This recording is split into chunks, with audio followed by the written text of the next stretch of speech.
Hello students, आप लोग कैसे होंगे? अच्छे होंगे और वीडियो का वेट कर रहे होंगे कि आज क्या कौन सा वीडियो है। आज का न्यू टॉपिक्स है मनुष्य में उत्सर्जन तंत्र, जिसे कहते हैं स्क्रेटिस इन ह्यूमन बीइंग्स। अब मनुष्य के उत्सर्जन तंत्र में सबसे पहले, क्योंकि सारे मैंने फिगर ड्रा किए और पूरा मैं आपको ह्यूमन स्केटरी सिस्टम के बारे में समझाऊंगा। तो पहला हम लोग स्टडी करते हैं कि उत्सर्जन क्या है। फर्स्ट पॉइंट डिफिनेशन हम बताते हैं, उत्सर्जन क्या है।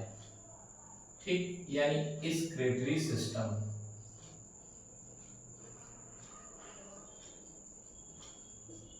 ओके, उत्सर्जन तंत्र क्या है? देखिए, उत्सर्जन तंत्र का मतलब होता है प्रत्येक जीव के शरीर में हानिकारक उत्सर्जित पदार्थ होते हैं जिनको शरीर से बाहर निकालना अति आवश्यक होता है। जैसे अमोनिया है, यूरिया है, कार्बन डाइऑक्साइड है, ये महत्वपूर्ण उत्सर्जी पदार्थ होते हैं। इन्हीं को हम उत्सर्जी पदार्थ कहते हैं और इनके निकालने के लिए कुछ प्रमुख अंग भी पाए जाते हैं। अब मेन आते हैं कि मनुष्य में उत्सर्जन तंत्र क्या है। तो मनुष्य के उत्सर्जन तंत्र में देखें, मनुष्य के शरीर में कार्बन डाइऑक्साइड है, अमोनिया है तथा यूरिया, और दो अमोनिया और यूरिया है कार्बन डाई, दो प्रमुख उत्सर्जी पदार्थ होते हैं जो मनुष्य के शरीर में अपशिष्ट पदार्थों को शरीर से बाहर निकालने के लिए कुछ प्रमुख अंग होते हैं। जैसे वृक्क होती, किडनी कहते हैं, फिर यूरेटर्स है, यूरिनरी ब्लैडर है, यूरेथ्रा है आदि, ये प्रमुख अंग होते हैं। इसके अतिरिक्त मनुष्य में यकृत होता है जो मुख्य रूप से अमोनिया को यूरिया में परिवर्तित कर देता है, और इसके साथ साथ ये प्रमुख उत्सर्जन अंग होते हैं। अब मेन आते हैं मनुष्य के उत्सर्जन में मनुष्य की संरचना की क्या, यानी किडनी की बाह्य संरचना के बारे में स्टडी करते हैं, अध्ययन करते हैं। तो मनुष्य में प्रायः एक जोड़ी वृक्क होती हैं जो उदर गुहा में के नीचे कशेरुकदंड के में पश्च भाग के नीचे में स्थित होती हैं। इसमें जो बाईं किडनी होती, वृक्क होती, वो दाहिनी की अपेक्षा कुछ ऊपर स्थित होती है। इस किडनी के किडनी के ऊपरी सतह पर एक कैप के आकार की संरचना होती जिसे हम अधिवक्र ग्रंथि या हम एड्रिनल ग्रंथि भी कहते हैं। एड्रिनल ग्रंथि, ग्लैंड भी हम कहते हैं। ओके, इसमें नेक्स्ट इसके ऊपरी भाग में एक रीनल सिरा होती है, रीनल सिरा होती है जिसे रीनल वेन कहते हैं, और रेड कलर की जो संरचना होती है उसे हम रीनल ऑर्टरी कहते हैं। क्या कहते हैं? रीनल ऑर्टरी कहते हैं। एक से प्योर ब्लड होता है और दूसरे में इम्प्योर होता है।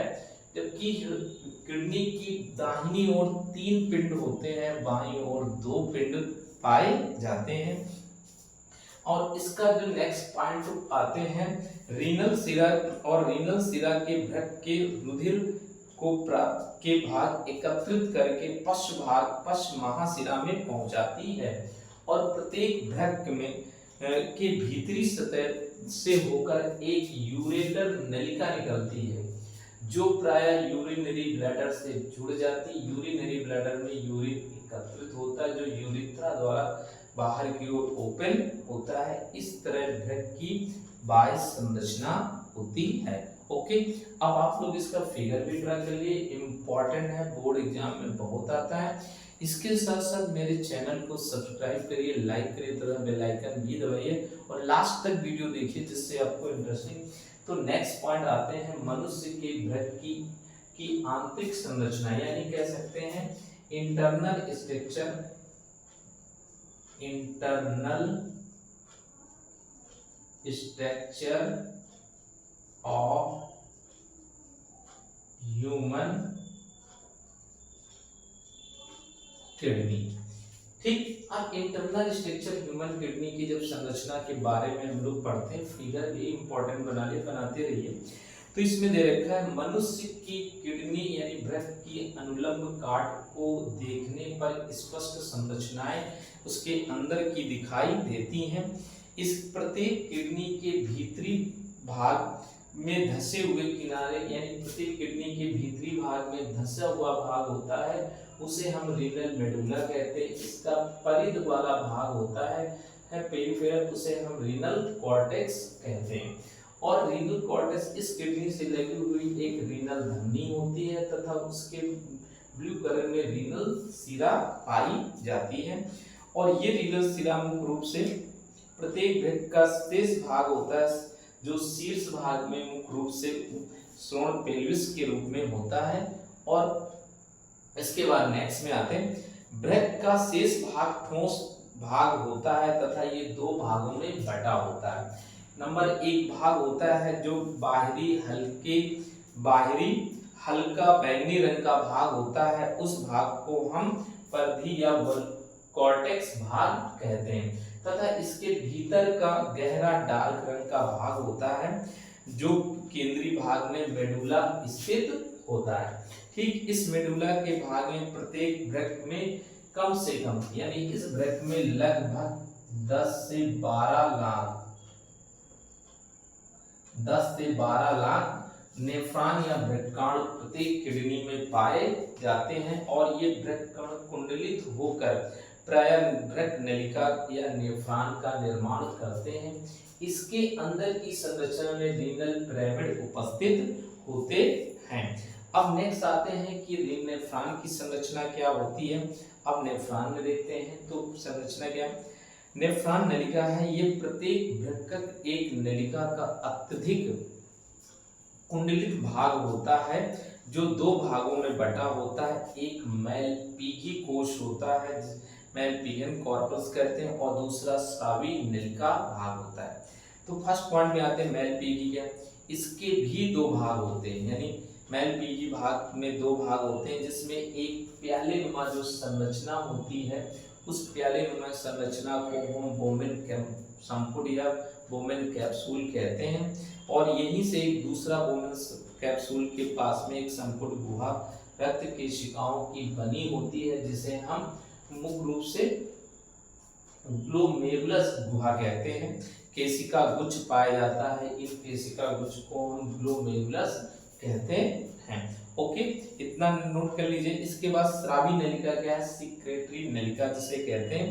बोमेन संपुट को छोड़कर यानी बोमेन संपुट को छोड़कर देखते हैं तो इसका जो खाली भाग होता है ये समीपस्थ कुंडलित नलिका है जिसे सामान्य भाषा में हम मुख्य रूप से बोलते हैं PCT के नाम से जानते हैं, प्रॉक्सिमल कन्वोल्यूटेड ट्यूबुल्स बोलते हैं इसे, समीपस्थ कुंडलित नलिका के नाम से जानते हैं। इसके बाद नीसी से लगी हुई कुछ दूरस्थ कुंडलित नलिका होती है, स्थित होती, यहीं से लगी हुई केशिका जाल फैला होता है जो चारों तरफ फैला होता है। और इस केशिका जाल से लगे हुए हेनले लूप पाए जाते हैं। और ये हेनले लूप का आरोही भाग होता है जो आगे जाके एक मुख्य रूप से स्रावी नलिका वाले भाग में खुलता है जिसे हम हेनले लूप का आरोही भाग कहते हैं। यही आरोही भाग मुख्य रूप से संग्रह नलिका होती है जहां पर एकत्रित होता है। अब नेक्स्ट आते हैं कि इसमें क्या होता है। जिस समय बोमेन संपुट में परानिष्यादन यानी अल्ट्रा फिल्ट्रेशन क्रिया होती है तो उत्सर्जित पदार्थ इसमें पृथक हो जाते हैं और पृथक होकर जिसमें क्षनित होकर यूरिया, अमोनिया, लवण, ग्लूकोज, कार्बनिक पदार्थ, विटामिन आदि भी होते हैं। जबकि वृक्क में नलिका में के शेष भाग जो होते हैं, वृक्क नलिका के जो शेष भाग होते हैं वो मुख्य रूप से लाभदायक यौगिक ग्लूकोज लवण के रूप में होते हैं और आदि को जल से अवशोषित या पुनर्शोषण कर लिया जाता और पुनः रुधिर में भेज दिया जाता है। अब नेक्स्ट भाग है आता है यूरिन निर्माण की क्रिया विधि किसे कहते हैं, मैकेनिज्म ऑफ यूरिन फॉर्मेशन क्या होते हैं। तो वृक्क नलिका में यूरिन निर्माण में मुख्य रूप से 3 भाग होते हैं जिसमें पहला भाग इधर नेम लिख देते हैं। फर्स्ट पार्ट होता है परानिष्यादन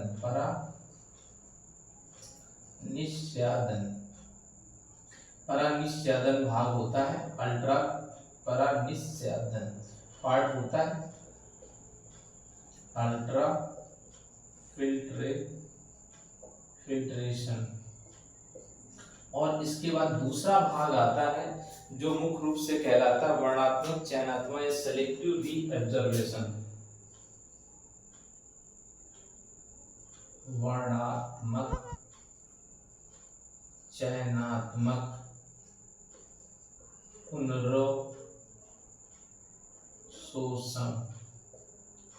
शोषण भाग आता है। और एक तीसरा भाग होता है जिसे हम श्रावण भाग कहते हैं। ये 3 पार्ट्स होते हैं जो मुख्य स्वर। पहला बात है परानिस्यदन क्या होते हैं, अल्ट्रा फिल्ट्रेशन प्रोसेस आती है। इस अल्ट्रा फिल्ट्रेशन में आते हैं तो इसमें दे रखा है क्या है, केशिका गुच्छ होती है। ये केशिका गुच्छ में धमनी अपवाही, यानी केशिका गुच्छ, ये केशिका गुच्छ है, इस केशिका गुच्छ में अपवाही धमनी होती हैं जो कई शाखा में आती हुई इससे निकलकर प्राय आने वाली शाखा को अपवाही धमनिका कहते हैं। यानी यहाँ से अपवाही धमनिका शुरू होकर जाती है, अपवाही धमनिका की ओर निकल जाती है। और ये मुख्य रूप से अपेक्षाकृत क्या होती है, आगे की ओर सक्रिय होती, नीचे वो अपेक्षाकृत चौड़ी होती। अतः केशिका गुच्छ में आने वाले रुधिर की मात्रा मुख्य रूप से अधिक होती है, किंतु निकलने वाली रुधिर की मात्रा कम हो जाती है। इस प्रकार केशिका गुच्छ की मात्रा में कम, केशिका गुच्छ की रक्त कोशिक केशिकाओं में रक्त का दाब पड़ता है। क्या पड़ता है, रक्त का दाब पड़ता रहता है, जिससे गोमेन संपुट से प्लाज्मा क्षण कर रुधिर और प्लाज्मा क्षण कर गोमेन संपुट में आ जाता है। इस क्रिया को हम परानिस्यदन क्रिया कहते हैं। क्या कहते हैं, परानिस्यदन क्रिया कहते हैं। अब आता वर्णात्मक या पुनर्शोषण क्या है। इस परानिस्यदन क्रिया में क्या है, मुख्य रूप से छने हुए निस्यदन में लगभग लवण है, कार्बनिक अकार्बनिक है, जल, यूरिक अम्ल, ग्लूकोज और एमिनो अम्ल आदि होते हैं। रुधिर कणिकाओं द्वारा प्लाज्मा प्रोटीन को छोड़कर रुधिर का लगभग भाग क्या होता है, मुख्य रूप से इसे सभी घटकों में उपस्थित होकर छानकर नेफ्रिक निस्यदन कर लेता है। दूसरा वर्णात्मक चयनात्मक, यानी इससे छने हुए जो पदार्थ होते हैं उन पदार्थों को जैसे भोजन आदि स्रावी नलिका या केशिकाओं की भित्ति में वापस रुधिर में आ जाते हैं। इस प्रकार कुछ जल वापस रुधिर में आ जाता है। इस क्रिया को हम वर्णात्मक या चयनात्मक या पुनर्शोषण कहते हैं। इसके बाद नेक्स्ट आते हैं, इस प्रकार कुछ अनावश्यक जल और व्यर्थ हानिकारक पदार्थ है जो नलिका द्वारा तरल ही रह जाते हैं और यूरिन के रूप में एकत्रित होकर संग्रह नलिका में पहुंच जाते हैं और यूरिनरी ब्लैडर से होकर मुख्य रूप से समय समय पर आवश्यकता अनुसार इनको बाहर निष्कासित करते हैं। इस प्रकार से यूरिन फॉर्मेशन प्रोसेस होती है। अब एक पॉइंट और आता है जिसे हम कृत्रिम भ्रक्षक भी कहते हैं, ये भी पॉइंट नोट कर लो, जिसे हम कृत्रिम भ्रक्षक या आर्टिफिशियल